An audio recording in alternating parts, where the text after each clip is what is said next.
Not your average tabletop. Woohoo! Welcome back to Not Your Average Tabletop. I'm Zach. And I'm Pepper, and I just realized we need a third brother here to Because review we only have- Three Sisters. Yes, but we don't have a third brother, so that's going to be tough. Dang it. I guess I have two brothers-in-law. So then we have to pick one of them. But neither of them have played this game, so I guess we will just have to review it. Yes. Or give our first impressions of it, I should say. Because we've played this game one time. So Yep. it was one that once I got it opened, I had actually read the rules like probably within a week or so of opening it, and just never got around to playing it. I thought it sounded like it was a little more interesting at multiplayer, because otherwise I was probably going to play it solo. But yeah, I think. Now I can't even remember. But something about the solo mode, I was kind of like, I kind of want to play this at multiplayer first, I think, is what I was thinking. Yeah, I usually like to do that, too. Sometimes solo introduces a few additional rules that you kind of have to unlearn once you play regular. Right. Yeah. So, yeah, this one I was initially not as interested in when I first saw it, because I didn't know what Three Sisters meant, but in my head, since it was had a pumpkin cover and kind of a harvest time fall feel to the cover, I kind of thought it was like a Halloween related thing, and the Three Sisters were like three witches or something. I wasn't really sure what that meant. But then I saw a lot of people talk about it on Instagram, and were playing it, and they were having a really good time. And then I also saw that it was the same people that designed Fleet the Dice game, which is a game that I've played a couple times and really, really enjoyed. It's another roll and write version of I believe Fleet. that was in your 2021 top 50 games of all time. Yeah, and it could have maybe made it, but I hadn't played it since then, so it kind of dropped because I played so many more new games too. But that one's still a solid game. But I thought, this would be because this one's also a roll and write game. Yes. So I thought, well, hey, it's the same people, so it's probably going to bring similar feels to that. So once I kind of learned all of that, and I then learned also the Three Sisters had nothing to do with witches, and were more about kind of using, I can't remember what they called it, but like three crops that kind of work together. So you had like a corn plant that kind of helps support the beans, and then the pumpkins, which kind of help keep away I think the beans bring nitrogen into the soil or something, and then the pumpkins kind of keep away weeds and things like that. So I thought that was pretty interesting. So made the game a little more interesting than three witches flying around on brooms eating pumpkins. Yes. Or tossing them. My expectations weren't that high. I was not very excited for this game. We were going to play a game, and you reached to grab it. It was sitting between Dwellings of Eldervale and Project Elite. Which are two games you would have probably much rather played. Yes, two games I'd be much more excited about. Just because, I'm not excited by like kind of a fall Halloween type theme, and it does feel like that from the cover with the pumpkins. And it's a roll and write, and I'm just like, I'm not that interested in roll and writes that I don't know about, because they just feel pretty generic, or seem pretty generic in my head, where if it's something like Dinosaur Island Roll and Write, it's like I have some attachment to that, I can get excited for that. Just, here's a roll and write, that doesn't excite me. But then you showed me those orange dice, and those are some pretty nice dice, I would say. They are pretty Got solid. that pumpkin symbol on the side. I think that was probably the reason I saw so many posts about it on Instagram. I think a lot of people took pictures of those dice, because they're very, very good looking dice. A very nice orange color that's kind of got a marbled sort of look to it, which they very solid dice. I think that's always really good in a roll and write type game. And I think it's Eagle Griffin Games that makes Fleet the Dice game, but I think those are very unique dice as well. So maybe Matt Riddle and other person that I can't remember, maybe they're all into the dice and making solid roll and write games. So I was definitely a little more excited going in than you. So then we played it, and what were your thoughts on it after a play? It's a quality roll and write, good quality Roll and Write. There's no real complaints. I mean, I was wrong to think this is just like, some cash grab, whatever, cheap game that's going to have problems. That's kind of the opinion I had going into it, because I had no clue what this was. But it's a good quality, well-made game. It doesn't really separate from all the Roll and Writes that we played. We had played Hadrian's Wall a couple days before this, and I felt they're kind of similar in complexity. This is maybe the second, well, maybe not the second most. This is right up there in kind of stuff on the board, stuff that you can go to, while still being, it is less thinky. But there is probably, I'm trying to think, maybe this is the second most amount of options in a Roll and Write that we have. Yep. But yeah, I don't know. It didn't stand out that much to me. It's just another Roll and Write, a good one. But I don't know. I don't have much that excites me about the game past what you regularly get in these games. I don't know.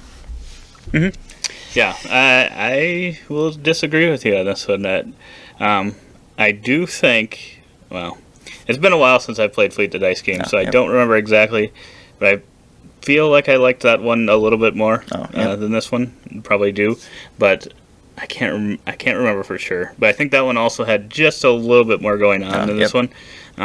So it was also, I think that one, you're more likely to miss something. I think it could happen here too, but I think especially Fleet with the those Dice game, bonus if I remember, actions, kind of splitting things up, and and that's kind of what it had in Fleet the Dice game. And it's, if I remember right, it seemed like it had a few more of those types of things, so it could just be very easy to misremember checking something off, or going back and being like, did I check that off? And then maybe giving yourself two. I remember I might have accidentally given myself extra mark-offs on here. Oh, yeah. I think it could still happen on this one for sure. But that one, had that. So like 10 or so times, I was like, I'll just give myself this. I think I forgot. No wonder he slapped me around in the game. But no, I really liked how this one came together. I really do like some of these thinkier type Roll and Write games that just give you a lot more options to work with, so you can kind of try a few different things each time. I don't think this one has nearly the amount of options as Hadrian's Wall. To me, I think that one is a lot higher like what you could possibly do actual and change paths of to go down. Because in that one I felt like you couldn't really tell 100% like, this path you need to go down. Whereas this, I think there's a couple things that I feel like are, probably things you're going to hover towards every game. I don't know that you need to, but I think it's going to help you out. Kind of with the... So one of the things you can do, I think, is raspberries, or whichever one, that kind of give you a lot of goods really quickly. And that kind of helps you in there's a farmer's market thing, which gives you extra bonuses. So the higher you are in goods, more goods you have, the better rewards you get from that farmer's market. So you kind of want to get some of those, get that up there a little bit earlier on, which is kind of, I think you kind of did that and I did not. Although our game was still only 9 points away, it was actually closer than I thought. I was probably about halfway through the game. I was like, oh boy, Pepper's probably way ahead of me now, because I was realizing I'm way behind in goods. And then by the end of the game, I actually passed you in goods, but at that point we'd already done most of the farmer's market, so it wasn't really as meaningful. It still gives you... I like it that the goods, every 5 goods, you get a bonus action. I really like that in the game, and Fleet the Dice game has that too. But like you said, that part also is what makes it hard to remember what you did, and you're starting to go around. And that's when you start possibly accidentally checking off extra boxes and stuff. Otherwise, I really like the look of this game. It does really feel like, to me, I feel the theme come through in this one, where it does feel like you're gardening, and you've got your shed of possible things that you can get. I think it really comes across to me. But you convinced me a little more. I do think like versus It is Hydreigon. still, generic checking off Yeah. whatever's, but with It does how it's come laid through. out, it does, to me, the theme comes through a little more, Yeah. which I think I like about Yeah. it, because some roll and write, flip and writes really don't feel like that at all. Yeah. Not that this one's like, oh my gosh, I felt like I was out there in the field planting my crop. Not quite that far, but I could feel it. They should get like a little pitchfork or something, pencil. But yeah, it does come through. Probably most of, maybe the most for any roll and write that we have. I don't know how replayable it is. I feel like you have to go for those goods, those raspberries, blackberries, whatever they were. Okay. And kind of the main thing you're doing is building up your garden. And I don't think there's a lot of variability. It's like you can go for the pumpkins, or you can go for the corn and beans for points. And I'm like, I don't know if there's that much replayability there. There are a lot of different things you can do in the shed, but still, I think there's some of those combos that you're either going to Seem choose better these two to go together, or these two. So yeah, I don't know. I do really like that's the rondelle board and how you can kind of double down on actions. And how you each kind of get the lowest action left over. I do really like that, because once you have leveled up certain things, like I leveled up my farmer's market action in addition to just having all those goods, so I was able to get like multiple farmers market actions a turn, and I'm like, oh, this feels good, because I was marking off like 6 of those flower spots and really leveling up those to get some points. And so I guess maybe I was a little wrong when I said it feels super generic, because it does have a few things, that rondelle board mostly, that makes it stand out. I would agree, though. I think like we kind of talked, there are a few things I think that are a little more powerful than others. I'd be interested to see, because I think, and I don't know if it really changes the game that much, but I think Fleet the Dice game had a small expansion thing that was added on, so I wonder if this one, I think I've seen a decent amount around, so I guess I don't know exactly how well it's selling, but I would wonder if they make I think it's like within the last year that it was released, in either late 2021 or early 2022, so I don't think it's been out too long, but it seems like I've seen it around quite a bit, so maybe it's sold well enough to get some sort of extra little thing. But then too, you start getting maybe too complex. I don't know. So if you can add something that kind of changes some things, kind of like, I guess there was that mini expansion thing in there, but overall, I'm excited to get it to the table some more.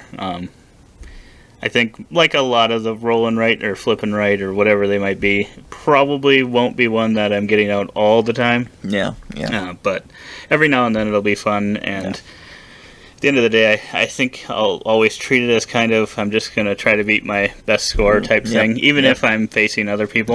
Because, you're just always trying to increase. Because he knows he has no more chance when he faces me. Right. But, no, so, I think I'd give it probably around an 8. I was thinking of it more now. It's probably a 7.5 to an 8. I think it's a good roll and write. You don't have to say that if you don't want to. No, I was kind of regretting my initial statements as we went along with the game. I'm like, there is stuff that I do like. There's a few things. I mean, I don't think it outside of the rondelle board, I don't know that it brings anything like way new to the whole thing, but. Overall, I think it's a solid one to look into or try out if you have the chance. Because, it's... Don't know that it's one you have to have in your collection if you're not into playing roll and writes all the time, just because you probably will have a similar experience from game to game. But it is a fun one to bring out every now and then. Yeah, with those pumpkin dice. Yes. Just get those separate. Just to have. So whenever you play any games on Halloween, you can use those dice, even if the game doesn't require dice. But no, that was our first impressions of Three Sisters. If you've liked the video, definitely give us a thumbs up. Otherwise, we hope to see you on the next one. And as always, don't forget to keep on nibbling on those pumpkins.